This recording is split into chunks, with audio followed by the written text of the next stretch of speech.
America और Israel और Iran जंग का आज 32वां दिन है। ईरान ने एक बार फिर से इजराइल को निशाना बनाकर बैलिस्टिक मिसाइल दागी है। ईरान के 5 शहरों में भी बीती रात तेज धमाकों की आवाज सुनाई दी। इस जंग में ईरान में अब तक 1900 से ज्यादा लोगों की मौत हो चुकी है, जबकि इजराइल में 19 लोगों की जान गई।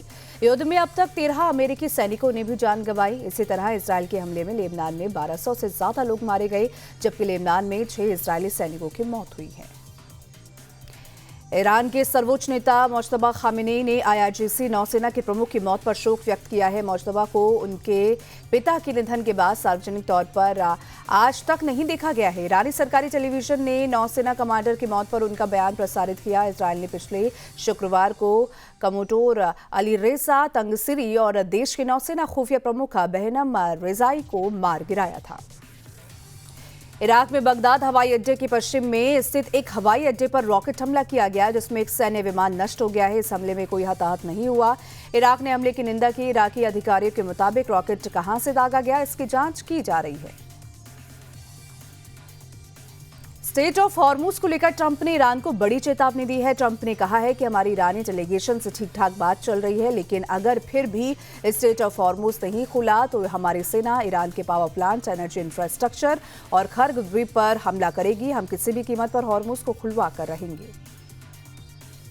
ईरानी सेना ने अमेरिका और इजराइल को एक बार फिर से बड़ी धमकी दी है। ईरान ने कहा है कि अगर हमारे रिहायशी इलाकों को टारगेट किया तो अंजाम भुगतना होगा। ईरानी सेना और अब इजराइल और अमेरिका के अधिकारियों को निशाने पर लेगी और उनके ठिकानों पर बम चलाएगी। इजराइल को जिस रिफाइनरी से 70% ईंधन मिलता था, ईरान ने वहीं पर मिसाइल मार दी है। हाइफा के बजान तेल रिफाइनरी पर ईरान ने बम चलाया, जिसकी वजह से रिफाइनरी को भारी नुकसान पहुंचा। इस रिफाइनरी से इजराइल को सालाना 9.8 मिलियन टन कच्चा तेल मिलता था। इसके अलावा 60% फ्यूल की आपूर्ति भी यहीं से पूरी होती है। 50 सालों में पहली बार अमेरिकी नौसेना का विमान वाहक जहाज पनामा के जल क्षेत्र में पहुंचा है। विमान वाहक पोत USS निमित्ज समुद्री अभ्यास में हिस्सा लेगा। पनामा सिटी के अमाटोर बंदरगाह पर खड़ा गाइडेड मिसाइल विध्वंसक पोत USS ग्रिडली P सहयोगी देशों के साथ इस अभ्यास में भाग लेगा। अमेरिकी दूतावास के मुताबिक इस अभ्यास का मकसद अवैध तस्करी का मुकाबला करना है। देश में जारी गैस की किल्लत के बीच आम आदमी के लिए एक राहत वाली खबर है। 94,000 मीट्रिक टन LPG लेकर आ रहे 2 और टैंकर BWTYR और BWELM सुरक्षित रूप से स्टेट ऑफ हॉर्मुज क्षेत्र से निकल गए हैं और भारत की तट की ओर बढ़ रहे हैं। पेट्रोलियम मंत्रालय के मुताबिक LPG टैंकर BWTYR आज ही मुंबई पोर्ट पर पहुंचेगा, जबकि दूसरे टैंकर के भी 1 अप्रैल तक आने की उम्मीद है। LPG की कालाबाजारी और जमाखोरी के खिलाफ योगी सरकार सख्त है। CM योगी के आदेश पर पूरे राज्य में अब तक 17,000 से ज्यादा जगहों पर छापेमारी की गई, जिसके बाद आपूर्ति विभाग ने 222 FIR दर्ज की है और 17 लोगों को भी गिरफ्तार किया है। LPG डिस्ट्रीब्यूटर्स पर प्रशासन लगातार नजर बनाए हुए हैं। लखनऊ में सिलेंडर खरीदने वालों की भीड़ इतनी बढ़ गई कि मौके पर पुलिस को उतरना पड़ा। मामला गोसाईगंज का है, जहां बढ़ती भीड़ को कंट्रोल करने के लिए फोर्स तैनात रही। लाउडस्पीकर की मदद से भीड़ को कंट्रोल किया गया, तब जाकर सिचुएशन कंट्रोल में आई और सभी को नंबर के हिसाब से सिलेंडर मिला। हैदराबाद में LPG की कालाबाजारी के खिलाफ पुलिस ने एक्शन लिया। हैदराबाद में पुलिस ने सिलेंडर की कालाबाजारी करने वाली गैंग का भांडाफोड़ किया। पुलिस ने कार्रवाई करते हुए 414 कॉमर्शियल सिलेंडर जब्त किए। इस मामले में 10 आरोपियों को भी अरेस्ट किया गया। पुलिस ने जो सिलेंडर जब्त किए हैं उनकी कीमत 22 लाख रुपए बताई जा रही है। वहीं खाड़ी जंग पर जम्मू कश्मीर के मुख्यमंत्री उमर अब्दुल्ला का बड़ा बयान सामने आया। उन्होंने कहा है कि इस जंग को सिर्फ PM मोदी ही रुकवा सकते हैं, क्योंकि उनके ईरान और अमेरिका समेत सभी देशों से अच्छे रिलेशन हैं। उमर अब्दुल्ला ने तुरंत सीज़फायर की मांग भी उठाई।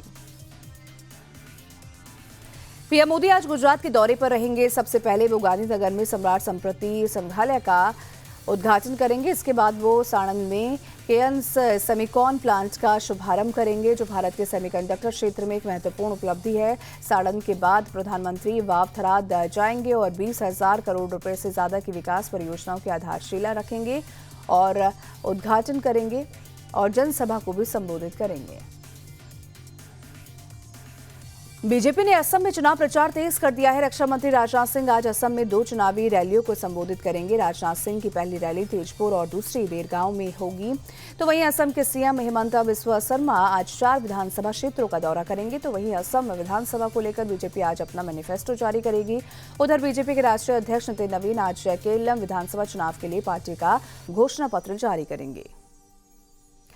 पश्चिम बंगाल बीजेपी का डेलीगेशन आज राज्य के प्रमुख निर्वाचन अधिकारी से मुलाकात करेगा। ये डेलीगेशन टीएमसी नेताओं की ओर से किए जा रहे चुनाव आचार संहिता के उल्लंघन को लेकर शिकायत करेगा। तो वहीं पश्चिम बंगाल के चोपड़ा में हिंसा को लेकर बीजेपी नेता शंकर घोष ने कहा कि अगर टीएमसी कार्यकर्ता बीजेपी कार्यकर्ताओं पर हमला करते हैं तो उन्हें मुंहतोड़ जवाब मिलेगा। उधर पश्चिम बंगाल के सीएम ममता बनर्जी आज बंगाल में 3 रैलियों को संबोधित करेंगी। अभिषेक बनर्जी 2 जनसभाओं को संबोधित करेंगे।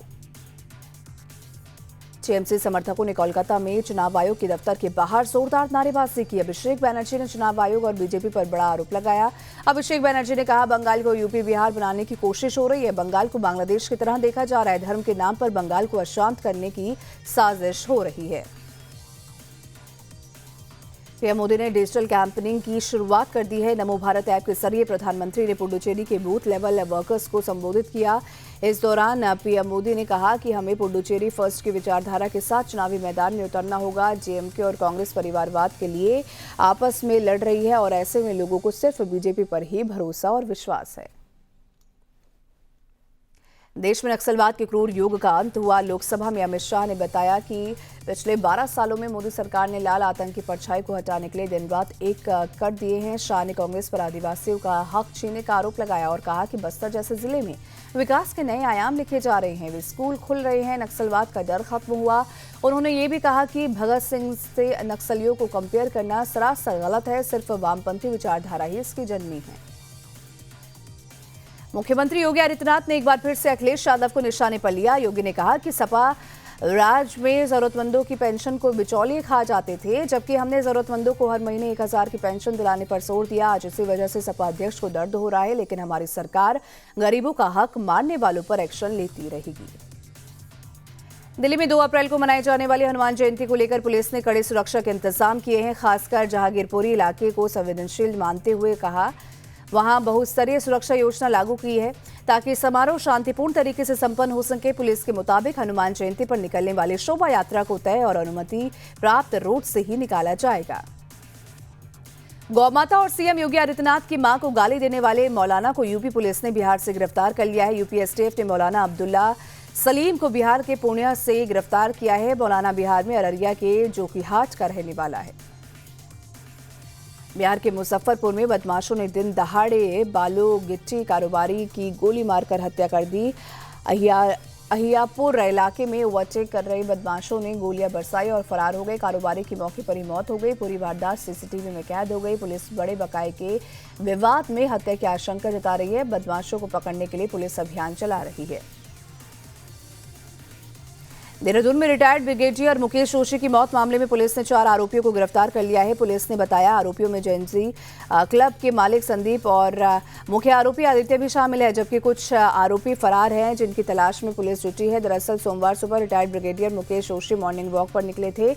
इसी बीच 2 गाड़ियों में सवार युवक एक दूसरे पर फायरिंग कर रहे थे और इसी चपेट में आने से उनकी मौत हो गई थी।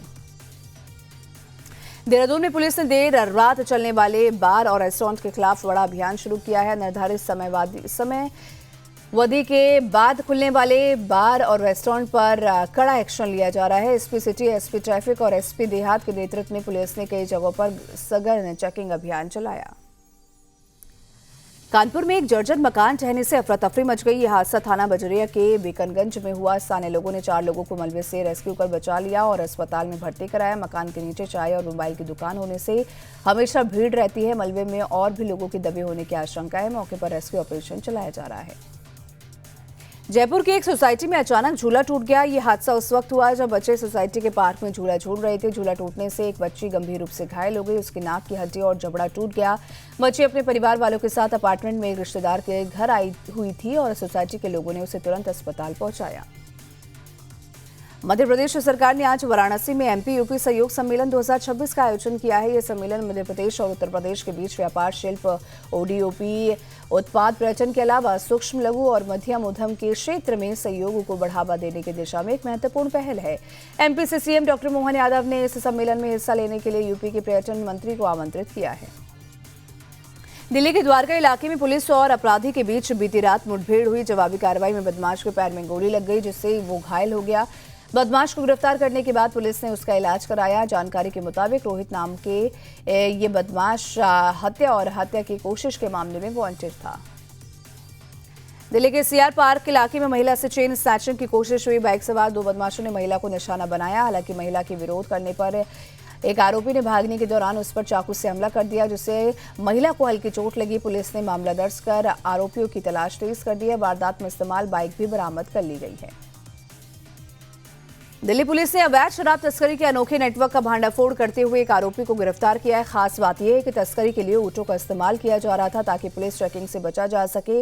पुलिस को खुफिया सूचना मिली थी कि फरीदाबाद से संगम विहार के जंगल के रास्ते से दिल्ली में अवैध शराब लाई जा रही है। इसके बाद जाल बिछाकर आरोपी को पकड़ा गया। जबलपुर में तेज रफ्तार कार का कहर देखने को मिला है, जहां घर के बाहर पेपर पढ़ रहे युवक को कार ने कुचल दिया। इस दर्दनाक हादसे का वीडियो सोशल मीडिया पर वायरल हो रहा है और बताया जा रहा है कि कार ने आधा दर्जन लोगों को टक्कर मारी, जिससे वो घायल हो गए। हादसे के बाद चालक मौके से फरार हो गया। और हिमाचल प्रदेश के रोहतांग में बीती रात आंचल टनल के पास बर्फबारी हुई, जिससे पूरा इलाका बर्फ की सफेद चादर में लिपट गया। बर्फबारी की वजह से तापमान में गिरावट भी दर्ज की गई। प्रशासन ने एहतियातन पर्यटकों को अलर्ट रहने की सलाह दी है। जम्मू कश्मीर के रामबन में देर रात भारी बारिश हुई। बिजली चमकने के साथ कई इलाकों में ओले भी गिरे। मौसम में आए इस बदलाव की वजह से पारा गिर गया। कुछ जगहों पर तेज आंधी तूफान भी आया, हालांकि इससे किसी तरह के नुकसान की खबर नहीं है। लद्दाख की कारगिल में भारी बर्फबारी हुई, जिसके बाद पूरा इलाका सफेद चादर से ढक गया। बर्फबारी के बाद कई इलाकों में यातायात प्रभावित हुआ। स्नोफॉल के बाद इलाके में तापमान में भारी गिरावट आई। इस साल कारगिल में सामान्य से लगभग 250 गुना ज्यादा बर्फबारी हुई है। प्रशासन की ओर से लोगों के लिए अलर्ट जारी किया गया है।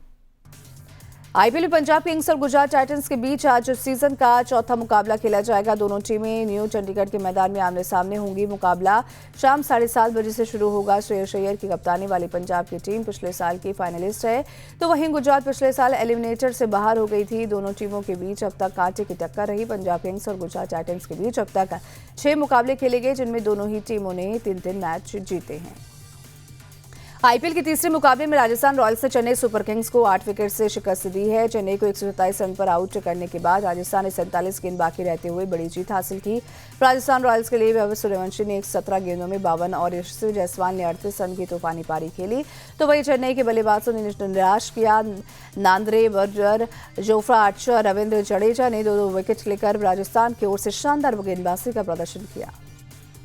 मुंबई इंडियंस के कप्तान हार्दिक पांड्या ने गर्लफ्रेंड महिका शर्मा को कार गिफ्ट की है। हार्दिक ने महिका को करीब 1.25 करोड़ रुपए की Mercedes Benz V class car gift की। दोनों की शोरूम में कार की डिलीवरी लेते हुए फोटो वायरल हो रही है।